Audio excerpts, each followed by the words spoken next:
Lori, when I think of a leader and what they have to contend with every day, they have an awful lot of responsibilities. How do they understand what their number one priority is?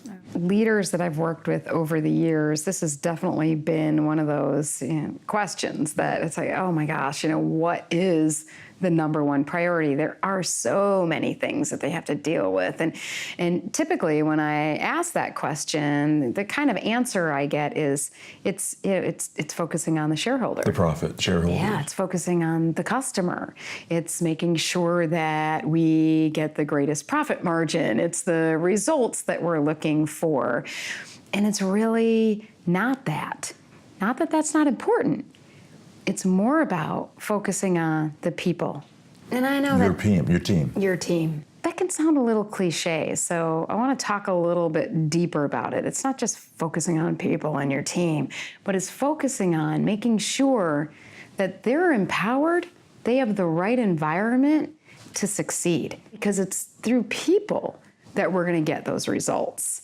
And so if we're focused on how do we make sure that, first of all, we're hiring the right people. And how do we make sure that we do that? We look at what is it that we're looking for, what kind of skill sets, what kind of attitude, what kind of thoughts and beliefs are we looking for in people? And we hire more for the way the person thinks and the way the person believes about themselves than we hire for just a set of skill sets, because that's harder to teach. So that first and foremost, we're looking to build a team, a culture, a certain kind of culture. And if you get the right people on the team, it makes it that much easier to focus on them and help them succeed. When we're focusing on them, we're looking at their strengths and limitations. And you think about the grit model in that, and you think, everybody has the strengths and limitations, because some of your greatest assets are going to be opposite of some of the other things that you need to be successful on a team or in a leadership role. When we're looking at the team in that way, we're saying, all right, we've got to really make sure that we've got a good blend of personality, behavioral styles, and we've got a good blend of skill sets too, of course. And then as we're looking at this team, we're going, okay, individually, how do we connect with each one of these people so that they want to do their best? Mm-hmm. So it comes from inside them.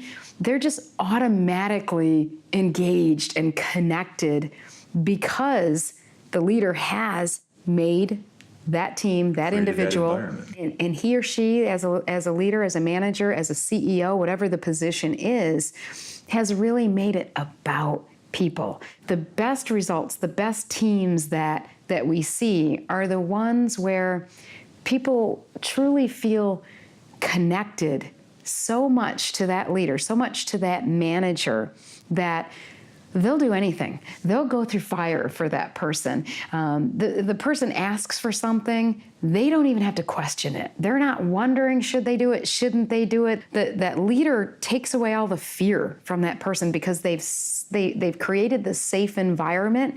That leader has gone first, but they've created this space, I guess, for people to feel like they can go next. But the space they're creating enables your team to really focus on the customer, right? Yeah.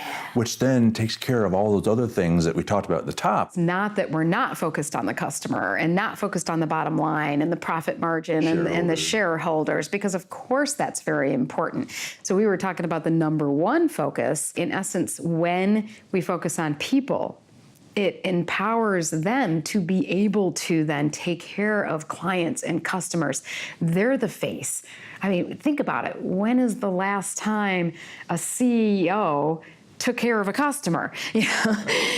They're the ones on the front line. They're the ones that are taking care of and making happy and satisfying and going above and beyond. And they need to be empowered to be able to do this. They need to feel good about themselves. They need to have the authority and be able to make certain decisions with that customer. When they do that, that's when our profit margin is going to look incredible and our shareholders are going to be happy. Now, you just mentioned CEO, but this isn't just about the CEO, right? Oh, it certainly isn't. You know, any position that we're in, and you can even go outside of the workplace and think about this.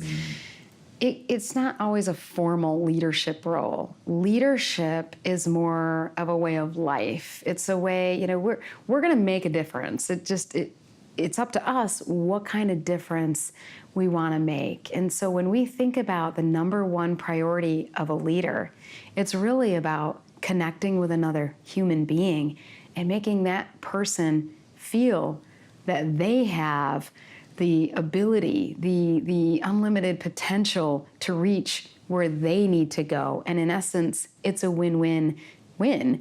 It's a win for the leader, it's a win for the individual, and it's a win for the organization.